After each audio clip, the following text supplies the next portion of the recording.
The largest hearing aid study ever done just reported a failure. Here's what that headline left out. You've noticed it. Conversations get harder to follow. You tell yourself it's normal at your age, not something that touches your memory. Most doctors don't push back on that either. The Lancet Achieve trial, published in 2023, 977 adults, hearing loss, randomized. In the full group, hearing aids changed nothing measurable over 3 years. But in the pre-specified higher-risk subgroup, cognitive decline dropped by 48%. In this video, I'll show you the 3 ways hearing loss reaches the brain, why that failed result actually proves something important, and how to find out if you're in the group it helped most. Her name was Dorothy. She used to call her daughter every Sunday at 6 for 11 years straight. Then the calls got shorter, not because she had less to say, because she kept asking her daughter to repeat things and she got tired of asking, so she started saying, "I'm fine, talk soon," before there was anything to talk about. This right here, this printed page, is why I'm telling you about Dorothy first. Most people who've seen the headline about this study think it says one thing: hearing aids don't prevent dementia, full stop. I read the same headline, and then I read the actual paper twice because the number on this page didn't match the story everyone was telling about it. I'm James Reyes. I'm not a physician. I'm an independent researcher who reads the primary literature for a living, partly because of what happened with my father, and partly because I've learned the hard way that probably fine isn't always fine. Nothing here is medical advice. What it is the part of this study almost nobody covered. Drop a comment right now with just your age, nothing else. I want to see who's watching, because what I'm about to show you depends on exactly where you are in this. Here's the myth this video corrects. The study proved hearing aids don't prevent dementia, so it doesn't matter if I treat my hearing. That's not what the data says. That's a 280-character summary of the data, not the same thing. Most adults over 60 in the US live with some degree of hearing loss. Most of it goes untreated, not because people don't notice, because a little harder to hear doesn't feel medical. It feels like getting older.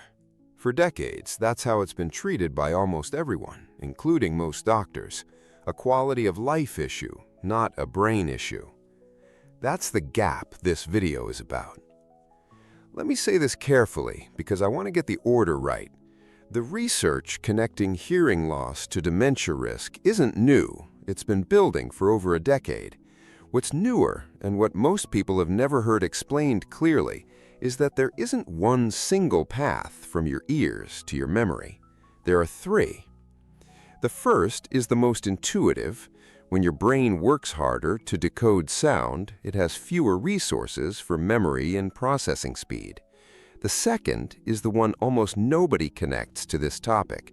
I'll come back to it later because it matters more than most people realize.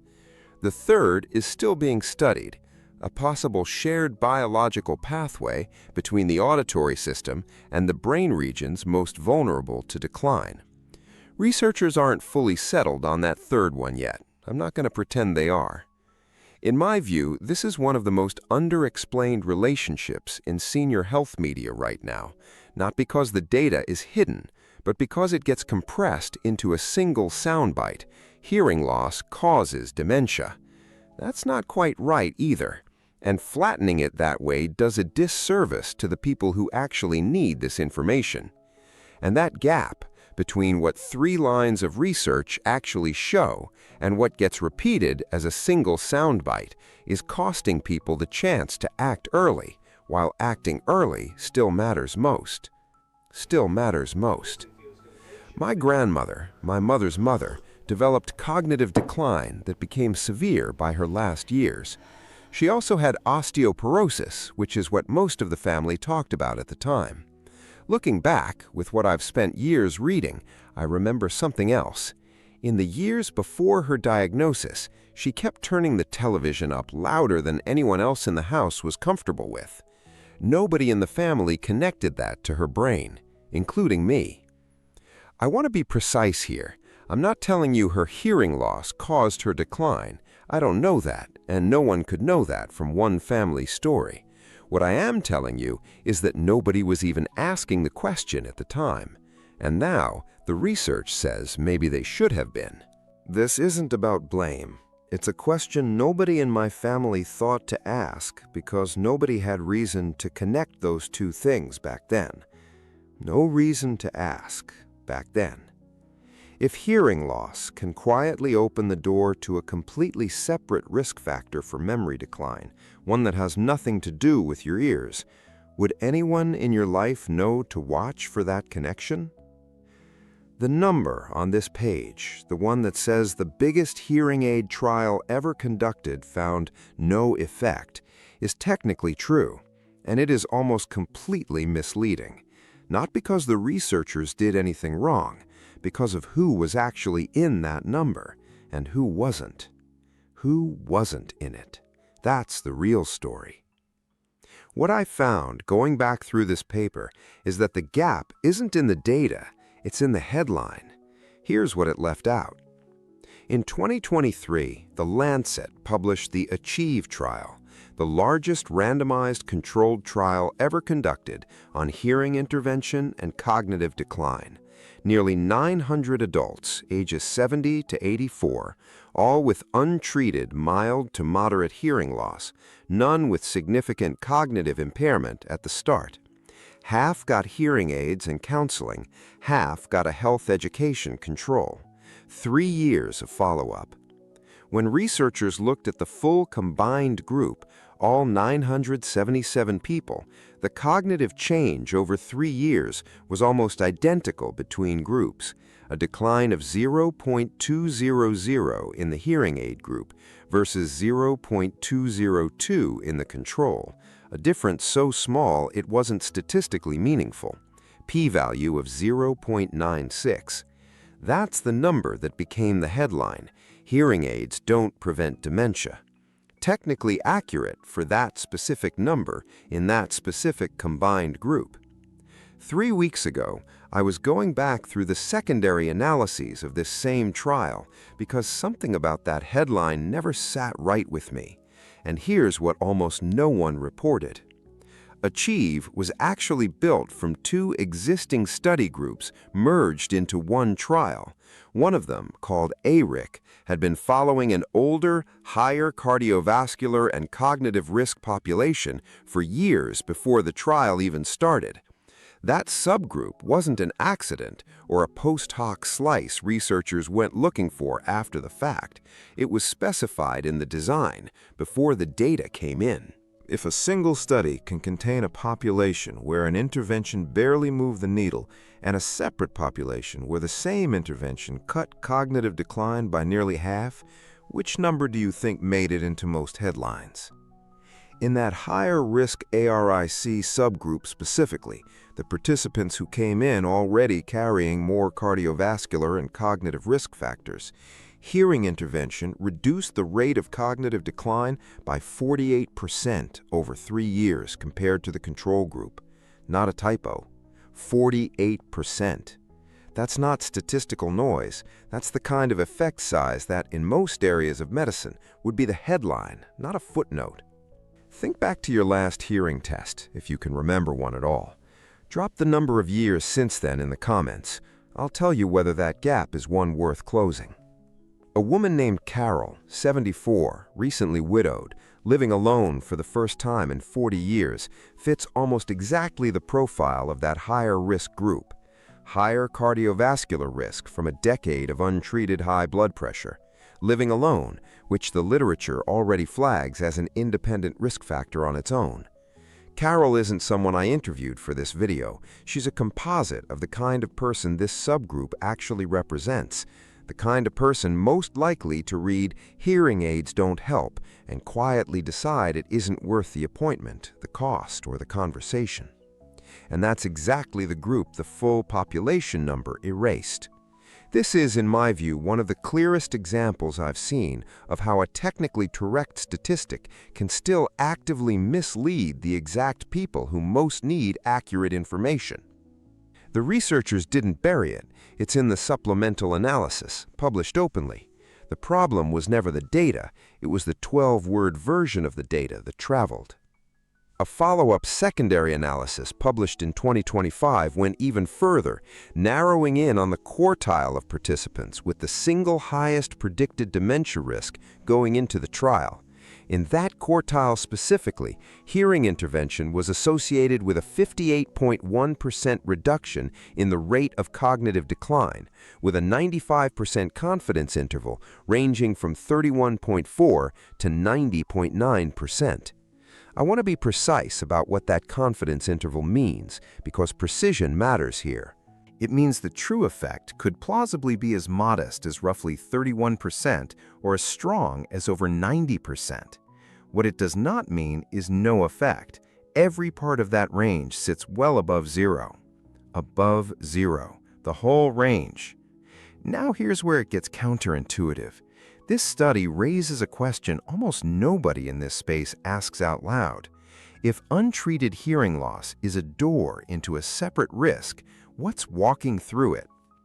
Write this down. Untreated hearing loss is not just a sense getting weaker on its own. For a meaningful number of people, it becomes the entry point into a completely separate, well-documented risk factor for dementia, one that usually gets discussed as its own topic entirely: social isolation. Here's the mechanism in plain terms. Following a conversation with hearing loss takes more effort, straining to catch words, guessing at what you missed, asking people to repeat themselves until you stop asking. A lot of people don't consciously decide to withdraw. They just start saying yes less often, skipping the loud family dinner, letting calls go to voicemail.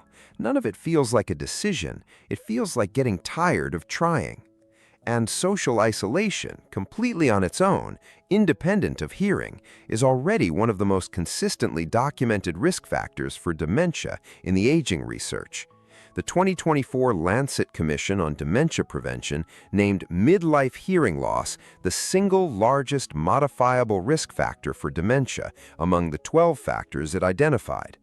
So untreated hearing loss isn't only a direct load on the brain. For a lot of people, it's also the quiet first step toward a second, separate risk factor, one that almost never gets covered in the same video, because isolation and hearing are usually treated as two different conversations entirely. That's the connection most coverage of this topic misses entirely. If the hearing test you keep putting off isn't just about your ears, if it's actually the first checkpoint for a second risk factor you've never connected to it, would you still wait? This is where the observational research adds another layer.